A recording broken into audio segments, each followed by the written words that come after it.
વિદ્યાર્થી મિત્રો નમસ્કાર. ધોરણ 11 સંસ્કૃત ગદ્ય વિભાગ ગદ્ય 14 ચતસ્ત્ર વિદ્યા કૌટિલ્ય અર્થશાસ્ત્ર ચાણક્ય રચિત. ચતસ્ત્ર વિદ્યા 4 વિદ્યાઓ. પ્રસ્તાવના. સંસ્કૃતના પ્રાચીન સાહિત્યને જોતા જણાય છે કે ત્યાં ધર્મનીતિની વિચારણા કરનારા ગ્રંથો શાસ્ત્રોને ધર્મશાસ્ત્રની અંતર્ગત અને રાજનીતિ વિચારણા કરનારા શાસ્ત્રો ગ્રંથોને અર્થશાસ્ત્રની અંતર્ગત મૂકવામાં આવે છે. આ પ્રકારના અર્થશાસ્ત્રમાં અત્યારે સૌથી વધારે પ્રસિદ્ધ આચાર્ય ચાણક્ય દ્વારા રચિત કૌટિલ્ય અર્થશાસ્ત્ર છે. ઈસવીસન પૂર્વે લગભગ 300 વર્ષ પહેલાં રચાયેલા મનાતા આ રાજનીતિ શાસ્ત્રના ગ્રંથે પોતાની અનેક વિશેષતાઓને કારણે અર્થશાસ્ત્રના પર્યાયનું રૂપ લઈ લીધું છે. અત્યારે અર્થશાસ્ત્ર એમ કહેતા આ કૌટિલ્ય અર્થશાસ્ત્ર એમ સમજાય છે. પ્રસ્તુત પાઠ આ કૌટિલ્ય અર્થશાસ્ત્રના પ્રથમ અધિકરણમાંથી લેવામાં આવ્યો છે. આ ગ્રંથની શૈલી વિશિષ્ટ છે. એમાં અમુક પ્રકારની ચર્ચામાં પ્રથમ તો પૂર્વે આચાર્યોના તે વિષયના મતોનો ઉલ્લેખ કરવામાં આવ્યો છે અને છેલ્લે આચાર્ય કૌટિલ્ય પોતાના મતને રજૂ કરે છે. પ્રસ્તુત ગદ્યાંશમાં વિદ્યાઓની વિચારણા કરવામાં આવી છે. આ પ્રસંગે પ્રથમ માનવ, બૃહસ્પત્ય અને ઓશનસ એ ત્રણેય મતોને નોંધીને તે પછી કૌટિલ્યે પોતાનો મત રજૂ કર્યો છે. માનવ એટલે કે ભગવાન મનુ, બૃહસ્પત્ય એટલે કે બૃહસ્પતિ, ઓશનસ એટલે કે ઉશનસ શુક્રાચાર્ય. આ રીતે આ ગ્રંથમાં કૌટિલ્યની પૂર્વેના રાજનીતિ શાસ્ત્રના નિષ્ણાંતોનો મત પણ સુરક્ષિત રહી શક્યો છે. રાજા પોતાની નૈસર્ગિક પ્રતિભાથી રાજકાર્યમાં સફળ થતો હોય છે, પણ જો તેને વધારે પ્રમાણમાં અને કાયમી ધોરણે સફળ થવું હોય તો તેણે વિદ્યાનો આશ્રય લેવો જોઈએ. આ વિદ્યાઓ કઈ છે અને તેમનો ક્યારે, કેવી રીતે અને શા માટે ઉપયોગ કરવાનો છે તેની સૂક્ષ્મ વિચારણા સૂત્રાત્મક રીતે અહીં થવા પામી છે. તો હવે વિદ્યાર્થી મિત્રો આપણે સંસ્કૃત પાઠનું પઠન કરીએ અને શબ્દાર્થ, સંધિ હોય તો સંધિ અને એનો અનુવાદનો અભ્યાસ કરીએ. ત્રયી વાર્તા દંડ નીતિર ચેતી માનવાહા. ત્રય એટલે 3 વેદ, ઋગ્વેદ, યજુર્વેદ, સામવેદ. વાર્તા એટલે કે વાર્તા, કૃષિ, પશુપાલન તથા વેપાર વાણિજ્યનું જ્ઞાન આપતી વિદ્યા. દંડ નીતિ વત્તા ચ વત્તા ઇતિ. ચ એટલે અને, દંડ નીતિ એટલે કે અપરાધીને દંડ આપવાની નીતિ હોય. ઇતિ એમ માનવાહા મનુના મતનો સ્વીકાર કરનારા સૌ કોઈ કહે છે. 3 વેદ, ઋગ્વેદ, યજુર્વેદ, સામવેદ, વાર્તા, કૃષિ, પશુપાલન તથા વેપાર વાણિજ્યનું જ્ઞાન આપતી વિદ્યા અને અપરાધીને દંડ આપવાની નીતિ હોય એમ મનુના મતનો સ્વીકાર કરનાર સૌ કોઈ કહે છે.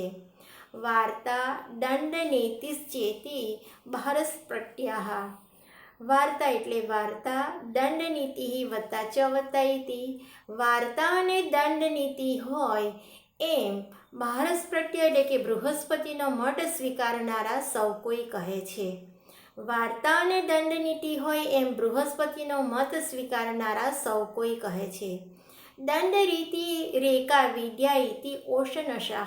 દંડ નીતિ વત્તા એકા વિદ્યા ઇતિ ઓશનશઃ. દંડ નીતિ એટલે દંડ નીતિ, એકા એટલે એક, વિદ્યા એટલે વિદ્યા, ઇતિ એટલે એમ, ઓશનશઃ એટલે ઉષ્ણસનો મત સ્વીકારનારા સૌ કહે છે. દંડ નીતિ એક વિદ્યા છે એમ ઉષ્ણસનો મત સ્વીકારનારા સૌ કહે છે. ચતસ્ત્ર એવ વિદ્યા ઇતિ કૌટિલ્ય. ચતસ્ત્ર એટલે 4, એવ એટલે જ, ઇતિ એટલે કે એમ, કૌટિલ્ય એટલે કે કૌટિલ્ય. કૌટિલ્ય ચાણક્ય કહે છે કે 4 જ વિદ્યાઓ છે. તાહ ચ આન્વીક્ષી ત્રયી વાર્તા દંડ નીતિશ્ચ. તા એટલે તે, ચ એટલે અને તે આન્વીક્ષી એટલે યોગ્ય પરીક્ષણ દ્વારા સત્ય દર્શન કરાવતી વિદ્યા, તર્ક વિદ્યા, હેતુ વિદ્યા. ત્રયી એટલે 3, ઋગ્વેદ, યજુર્વેદ, સામવેદ. વાર્તા એટલે કે કૃષિ, પશુપાલન વગેરે, વાણિજ્ય, વેપાર વગેરેનું જ્ઞાન આપતી વિદ્યા. દંડ નીતિ એટલે કે અપરાધીને દંડ આપવાની વિદ્યા. અને તે આન્વીક્ષી યોગ્ય પરીક્ષણ દ્વારા સત્ય દર્શનને કરાવતી વિદ્યા. તર્ક વિદ્યા, હેતુ વિદ્યા. ત્રયી વાર્તા અને દંડ નીતિ. સાંખ્યમ યોગો લોકાયતમ ચેત્યાન્વીક્ષી. સાંખ્યમ એટલે કે સાંખ્ય પ્રકૃતિ અને પુરુષનું વિવેચન દર્શાવતું દર્શનશાસ્ત્ર કપિલ મુનિનું. યોગ એટલે કે અષ્ટાંગ યોગનો પતંજલિ રચિત એક દર્શનશાસ્ત્ર. લોકાયતમ એટલે કે ન્યાયશાસ્ત્ર. ચ ઇતિ, ચ એટલે અને, ઇતિ એટલે એ, આન્વીક્ષી એટલે કે એ આન્વીક્ષી છે. સાંખ્ય કૌંસમાં પ્રકૃતિ પુરુષનું વિવેચન દર્શાવતું દર્શનશાસ્ત્ર કૌંસ પૂર્ણ. અષ્ટાંગ યોગનો પતંજલિ રચિત એક દર્શનશાસ્ત્ર અને ન્યાયશાસ્ત્ર એ આન્વીક્ષી છે. ધર્મો ત્રય્યામ. ધર્મ વત્તા અધર્મો. ધર્મ અને અધર્મ, કર્તવ્ય અને અકર્તવ્ય. ધર્મ અને અધર્મ, કર્તવ્ય અને અકર્તવ્ય. ત્રય્યામ એ ત્રણેય વેદમાં છે. ધર્મ અને અધર્મ, કર્તવ્ય અને અકર્તવ્ય એ ત્રણેય વેદમાં છે. અર્થાનર્થો, અર્થ વત્તા અનર્થ, વાર્તાયામ. અર્થ અને અનર્થ કૃષિ દ્વારા પ્રાપ્ત થતું યોગ્ય અયોગ્ય એવું ફળધન વાર્તા નામની વિદ્યામાં છે. નયાપનયો દંડ નીત્યામ. નય વત્તા અપનય એટલે કે ન્યાય અને અન્યાય. દંડ નીત્યામ એટલે કે દંડ નીતિમાં છે. દંડ નીતિમાં ન્યાય અને અન્યાય વિશે છે. બલાબલે ચેતસામ હેતુભિઃ અન્વીક્ષ્યમાણા આન્વીક્ષી. બલ વત્તા અબલે ચ વત્તા એતસામ હેતુભિઃ અન્વીક્ષ્યમાણા આન્વીક્ષિકી. બલ એટલે સબળ, અબલે એટલે કે નિર્બળ. સબળ અને નિર્બળ, ચ એટલે અને, સબળ અને નિર્બળ, એતસામ એમનું, હેતુભિઃ એટલે કે ન્યાય વડે, અન્વીક્ષ્યમાણા એટલે પરીક્ષણ કરાતી વિદ્યા. તે આન્વીક્ષી છે. સબળ અને નિર્બળ એમનું ન્યાય વડે પરીક્ષણ કરાતી વિદ્યા તે આન્વીક્ષી છે. સા આન્વીક્ષી લોકસ્યોપકરોતિ વ્યસને અભ્યુદય ચ બુદ્ધિમવ સ્થાપયતિ. સા એટલે તે, આન્વીક્ષી એટલે આન્વીક્ષી, લોકસ્ય વત્તા ઉપકરોતિ. લોકસ્ય એટલે કે લોકો પર, સમાજ પર. ઉપકરોતિ એટલે કે ઉપકાર કરે છે. વ્યસને વત્તા અભ્યુદય. વ્યસને એટલે કે આપત્તિમાં, વ્યસનમાં. અભ્યુદયે ઉન્નતિમાં, પ્રગતિમાં. બુદ્ધિમ અવસ્થાપયતિ. બુદ્ધિમ એટલે કે નિર્ણયને, અવસ્થાપયતિ એટલે સહજ રીતે સ્થાપિત કરે છે. તે આન્વીક્ષી લોકો પર, સમાજ પર ઉપકાર કરે છે. આપત્તિમાં અને ઉન્નતિમાં નિર્ણયને સહજ રીતે સ્થાપિત કરે છે. પ્રજ્ઞા વાક્ય ક્રિયા વૈસારથ્યમ ચ કરોતિ. પ્રજ્ઞા વત્તા વાક્ય વત્તા ક્રિયા વત્તા વૈસારથ્યમ ચ કરોતિ. પ્રજ્ઞા એટલે વિચાર, વાક્ય એટલે વચન, ક્રિયા એટલે કર્મમાં રહેલી, વૈસારથ્યમ એટલે કે નિપુણતાને, કરોતિ એટલે કે સંપન્ન બનાવે છે. વિચાર, વચન અને કર્મમાં રહેલી નિપુણતાને સંપન્ન બનાવે છે. સામરથ યજુર્વેદસ્ત્રયસ્ત્રયી. સામ વત્તા ઋક વત્તા યજુર્વેદ વત્તા ત્રય વત્તા ત્રયી. શામ એટલે સામવેદ, ઋક એટલે ઋગ્વેદ, યજુર્વ એટલે યજુર્વેદ, એ ત્રય એટલે કે 3, ત્રયી એટલે કે ત્રયી છે. સામવેદ, ઋગ્વેદ અને યજુર્વેદ એ 3 ત્રયી છે. ત્રય્યા હિ રક્ષિતો લોકઃ પ્રસિદ્ધતિ ન સિદ્ધતિ. ત્રય્યા એટલે કે ત્રયી વડે, હિ એટલે ખરેખર, રક્ષિતો એટલે રક્ષાયેલ, લોકઃ એટલે કે સમાજ, પ્રસિદ્ધતિ એટલે કે પ્રસન્ન રહે છે, ન સિદ્ધતિ એટલે કે દુઃખી થતો નથી. ખરેખર ત્રયી વડે રક્ષાયેલ સમાજ પ્રસન્ન રહે છે અને દુઃખી થતો નથી. કૃષિ પાશુપાલ્યે વણિજ્યા ચ વાર્તા. કૃષિ પાશુપાલ્યે વણિજ્યા ચ વાર્તા. કૃષિ એટલે કૃષિ કાર્ય, પાશુપાલ્ય એટલે કે પશુપાલન, ચ એટલે કે તથા, વણિજ્ય એટલે કે વેપાર વાણિજ્ય એ વાર્તા છે. કૃષિ કાર્ય અને પશુપાલન તથા વેપાર વાણિજ્ય એ વાર્તા છે. ધાન્ય, પશુ, હિરણ્ય, કુપ્ય વિસ્તી પ્રદાનાદૌપકારકી ધન્ય વત્તા પશુ વત્તા હિરણ્ય વત્તા કુપ્ય વત્તા વિસ્તી વત્તા પ્રદાનાત વત્તા ઉપકારકી ધન્ય એટલે અનાજ, પશુ એટલે પશુ, હિરણ્ય એટલે સોનું, કુપ્ય એટલે કે તાંબુ, વિસ્તી એટલે વિસ્તી ઉદ્યોગ, પ્રદાનાત એટલે કે આપતી હોવાને કારણે, ઉપકારિકી એટલે કે ઉપકાર કરનારી છે.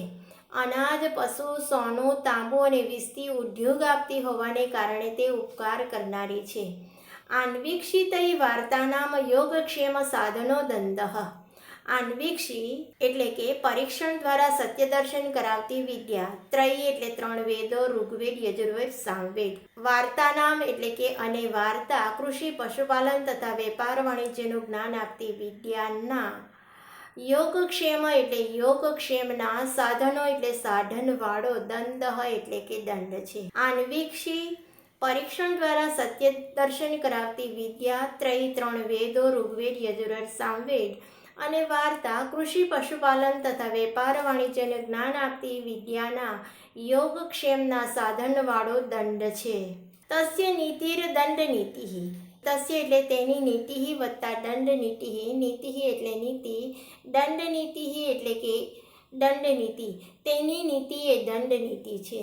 સાચ અલબ્ધ લાભાર્થા લબ્ધ પરિરક્ષિણી રક્ષિત વિવર્ધની વૃદ્ધસ્ય તીર્થસુ પ્રતિપાદિની ચ. શા એટલે તે, ચ એટલે અને, અલબ્ધ લાભાર્થમ. અલબ્ધ એટલે અપ્રાપ્ય વસ્તુને, લાભાર્થ મેળવી આપનાર, લબ્ધ પરિરક્ષિણી પ્રાપ્ત વસ્તુનું રક્ષણ કરનારી, રક્ષિત વિવર્ધની રક્ષાયેલા આ લાભ કે વસ્તુને વધારનારી, તેમજ વૃદ્ધસ્ય એટલે વૃદ્ધિ પામેલાને, તીર્થેસુ એટલે તીર્થરૂપ પવિત્ર સ્થળોમાં, પ્રતિપાદિની ચ યોગ્ય રીતે પ્રસ્થાપિત કરી આપનારી છે.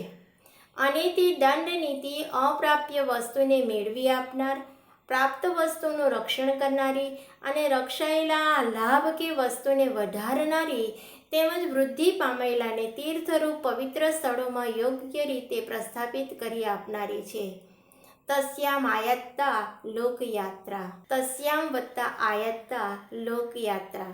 તસ્યામ એટલે કે તેમાં, લોકયાત્રા એટલે કે લોક વ્યવહાર, આયત્તા એટલે કે રહેલો છે, તેમાં લોક વ્યવહાર રહેલો છે. તસ્મા લોક યાત્રાથી રાજાની મુદ્યત દંડ સ્યાત. તસ્માત વત્તા લોકયાત્રાથી રાજા નિત્યમ વત્તા ઉદ્યત દંડ સ્યાત. તસ્માત એટલે તેથી, લોકયાત્રાથી એટલે કે પ્રજાના હિતનો વિચાર કરનાર, રાજા એટલે કે રાજાએ, નિત્યમ એટલે કે સતત, ઉદ્યત એટલે કે તૈયાર રહેવું જોઈએ, દંડ એટલે કે દંડ આપવામાં. તેથી પ્રજાના હિતનો વિચાર કરનાર રાજાએ દંડ આપવામાં સતત તૈયાર રહેવું જોઈએ. રાજા વાર્તયા પ્રાપ્તેન કોશેન પ્રજાયામ પ્રસ્થાપિતેન દંડેન ચ સ્વપક્ષમ પરપક્ષમ ચ વશીકરોતિ.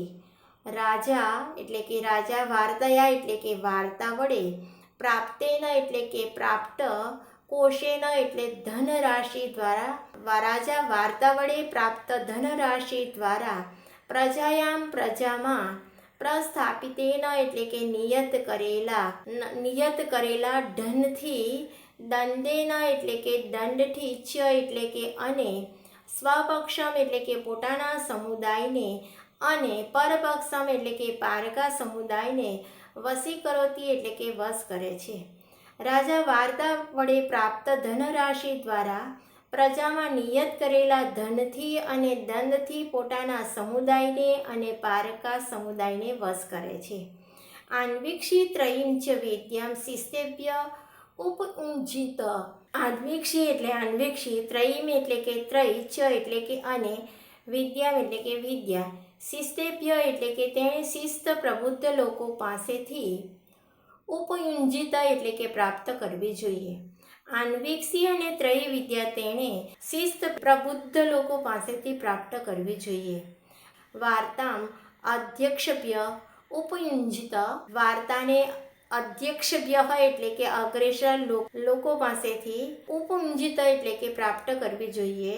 દંડનીતિમ દંડનીતિને વક્તૃપ્રયોભ્ય ચ ઉપુંજિત અને દંડનીતિને વક્તૃ એટલે કે પ્રવચન પ્રયુક્તોભ્ય એટલે કે પ્રયોગમાં કુશળ એવા લોકો પાસેથી ઉપુંજિત એટલે કે પ્રાપ્ત કરવી જોઈએ. દંડનીતિને પ્રવચન અને પ્રયોગમાં કુશળ એવા લોકો પાસેથી પ્રાપ્ત કરવી જોઈએ. વાર્તાને અગ્રેસર લોકો પાસેથી અને દંડનીતિને પ્રવચન પ્રયોગમાં કુશળ એવા લોકો પાસેથી પ્રાપ્ત કરવી જોઈએ. આ રીતે પણ લખી શકાય. વાર્તાને અગ્રેસર લોકો પાસેથી પ્રાપ્ત કરવી જોઈએ અને દંડનીતિને પ્રવચન અને પ્રયોગમાં કુશળ એવા લોકો પાસેથી પ્રાપ્ત કરવી જોઈએ. અસ્તુ. ધન્યવાદ.